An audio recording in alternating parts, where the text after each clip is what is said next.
Hello, and welcome to the Holistic Witch's Cottage. My name is Melissa, and I am the Holistic Witch. And today's podcast is sort of on the fly. There's a lot going on, and I said the next one would be a yoga and time break, and it's not. There's just a lot to talk about today, so just a little update about what's going on in my world and your world, because everything's connected. So last time I talked a little bit about low budget witchy tips, and there were a few comments back about everything seems to be about purchasing and buying, and I do want to address that before we move on. In my own world, I believe that everything is connected, and being who you are and doing things to help others is so much more important than consumerism. But I do lean towards the green and kitchen witchy side of things, and a lot of my magical doings involve cooking or baking. It's sort of impossible to do that without ingredients. So where I completely respect that intention is so important, if you're kitchen witching, you can't make a cake without the proper ingredients. And whatever intention you stir into that and whatever ingredients you include may boost your magical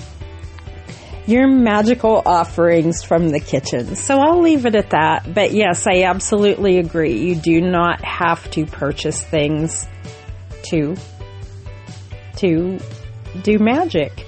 But if you lean towards kitchen witching, ingredients are helpful, because you can't make a cake without ingredients. I haven't figured out how to This dates me. I'm old. There's no denying that. This dates me, the old days of watching Bewitched as a kid. I can't wiggle my nose or snap my finger or wave a magic wand and produce an angel food cake in my kitchen. It involves getting messy, and it does involve ingredients.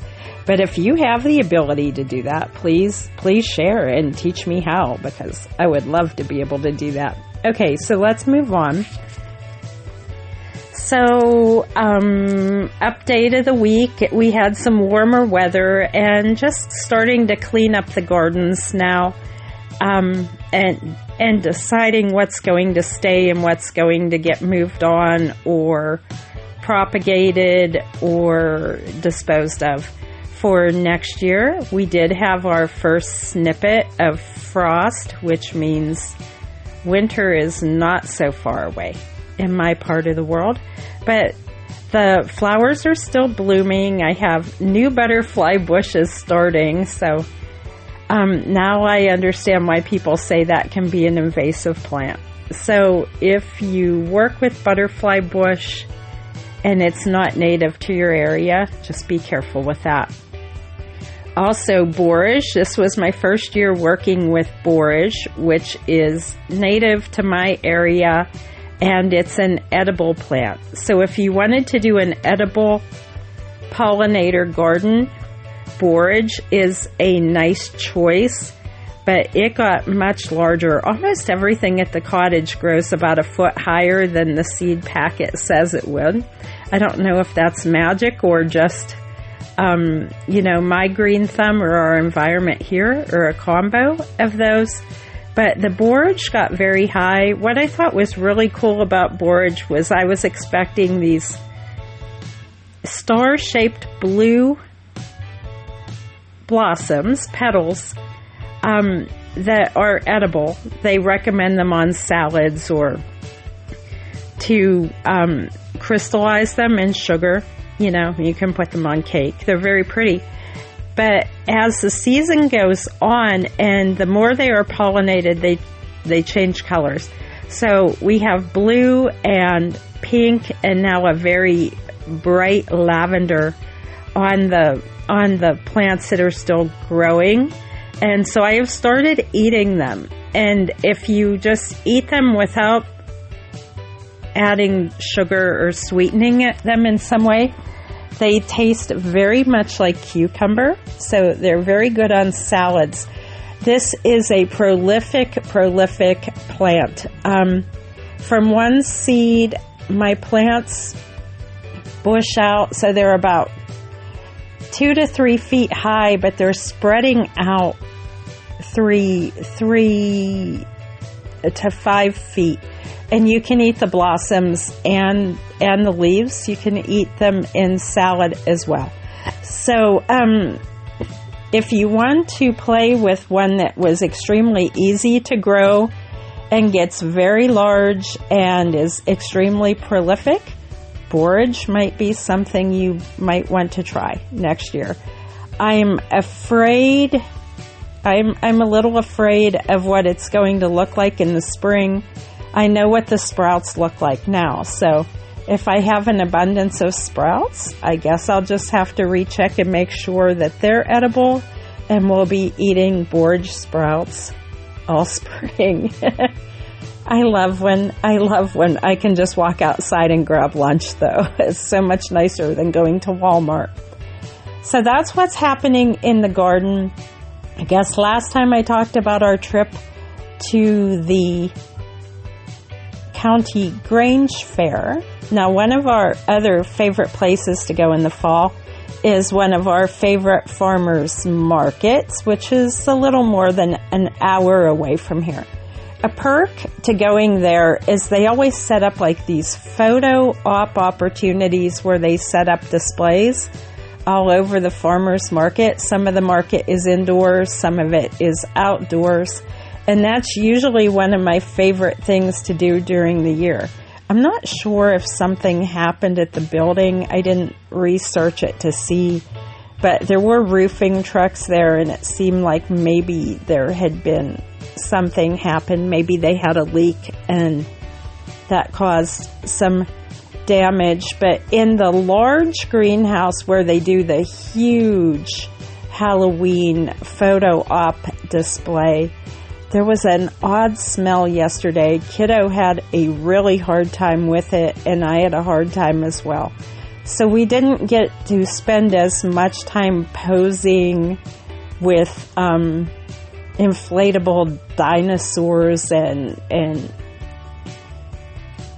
play and do other fun Halloween-y type things yesterday.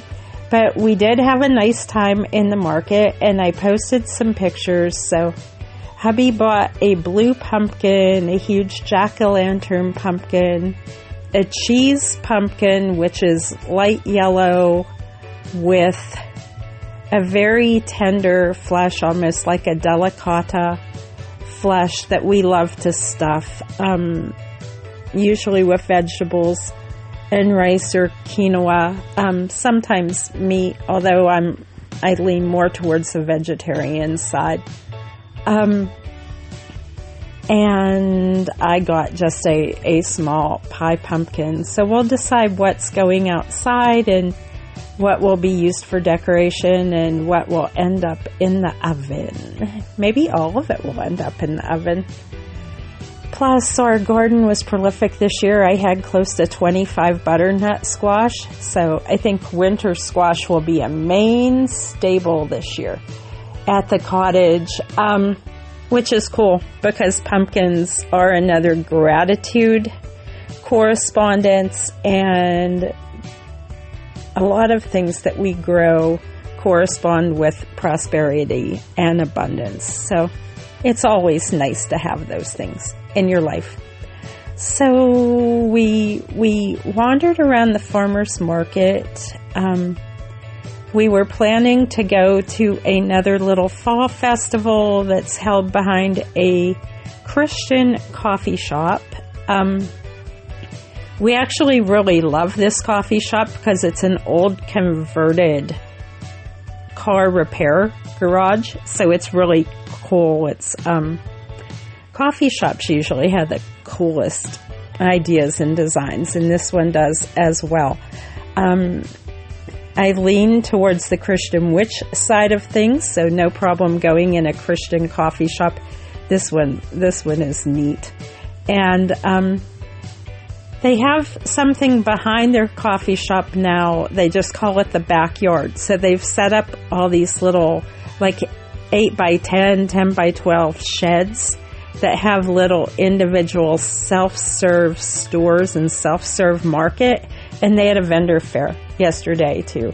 So we got to meet another practitioner. She does Reiki and tarot, and she had a lot of crystals, and it was fun to look at that and all the other fiber artists and all those things that we love doing. So that's one of my favorite ways to spend a fall day, other than out in the forest or out on the lake.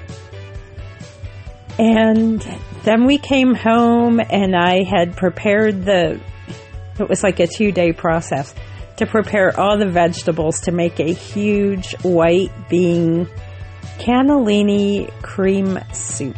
So it's that time of year. Soup season has begun again. So I love that. So that's what's happening at the cottage. Now to talk a little bit about the world and just a tiny bit about politics. And again, this one sort of ages me. I forget where I was even driving to, but I was listening to a local pop radio station, and they were talking about black eagle decor that became very, very popular back in 1976. I'm not old enough to remember the 1700s. 1976. Now, to put it in context, okay, because that was when the United States was celebrating the bicentennial.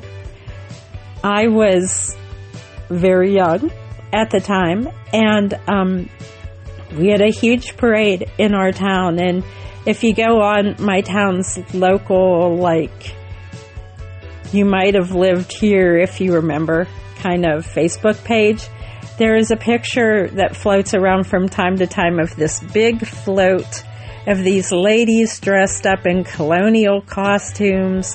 One is sewing a flag, or at least pretending to sew a flag. I suppose she was Betsy Ross.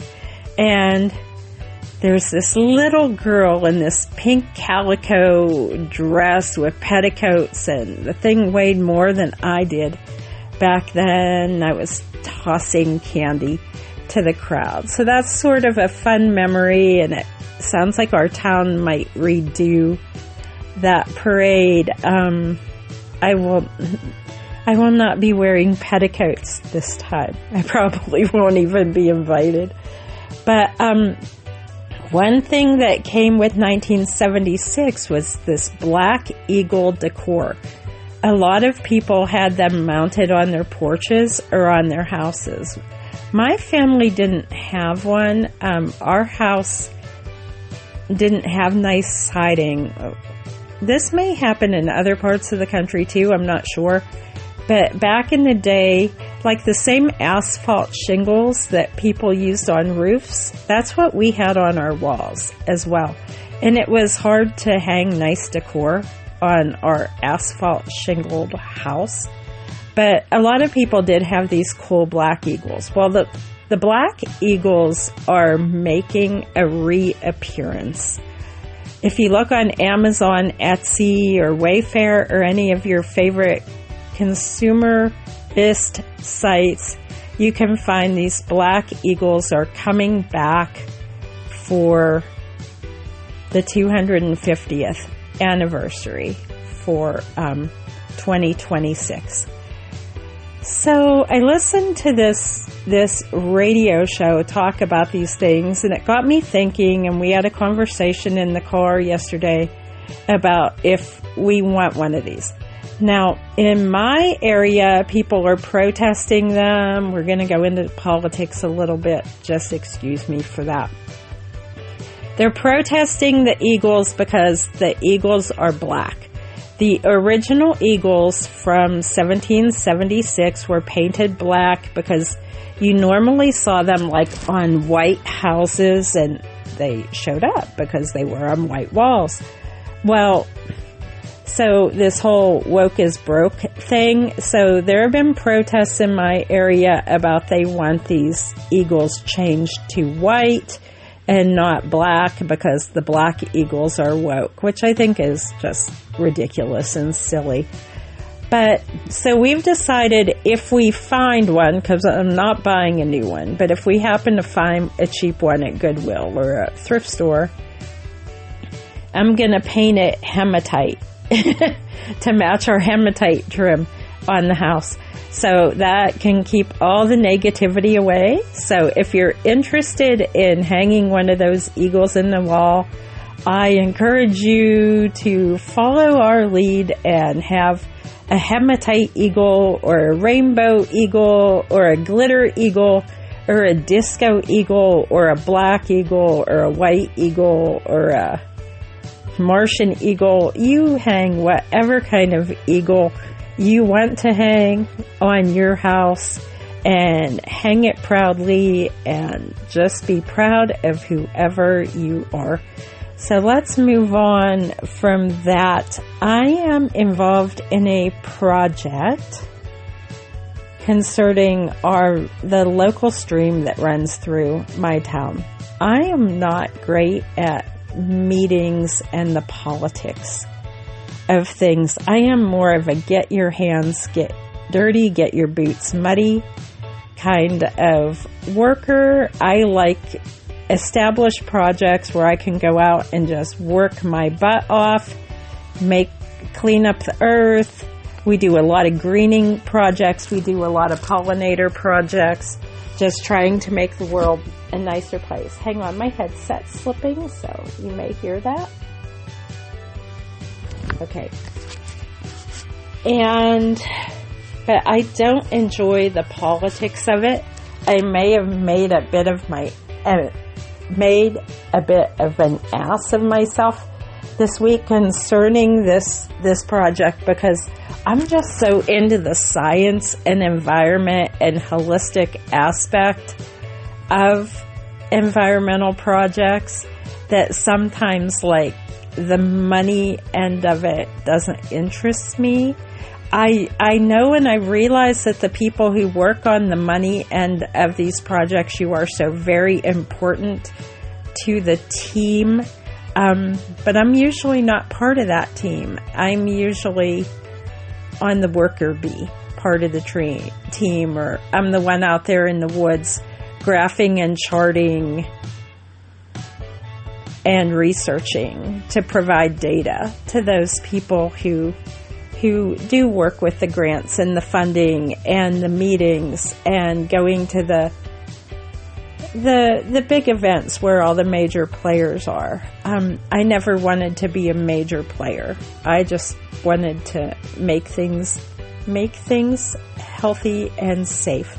So if you are involved in environmental projects like I am, wherever you are in the team, remember in this holistic world, we're all connected.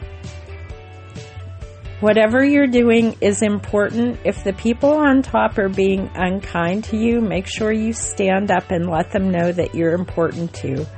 And we know that those people on the top of the food chain in these projects are important because without the money that you bring in, we couldn't do what we do in certain situations either. And even if you aren't involved in community projects, I just want to put this out there. Don't be afraid to research, because if you own your own property, there are many grants available for homeowners, property owners. You do not have to be registered as a farmer or an agricultural business in many areas. In some you might, but in many you don't have to be. And there is free money available to you to live your perfect cottage lifestyle like we do. Like a lot of the big things that we've implemented here at the cottage, we have found government funding to fund that. We also get tax credits. for some of the things we do. So this isn't so much about like the woo-woo part of magic, but remember, everything's connected, and sometimes we have to work with the money people so we can finance the bigger magical projects that we want to do, like the huge habitat project we do here at the cottage. Some of that is funded by not-for-profits and other grants. So don't be afraid to research those kind of things. And if you need help with it, you can always reach out to me and I can give you some suggestions on that. So despite making an ass of myself in public because I am so passionate about the environment and burning bridges as I go, I hope those people will forgive me, but I know that what they do is important, but what I do is important too. And we're all in this together to make the world a brighter, cleaner, safer, more magical place.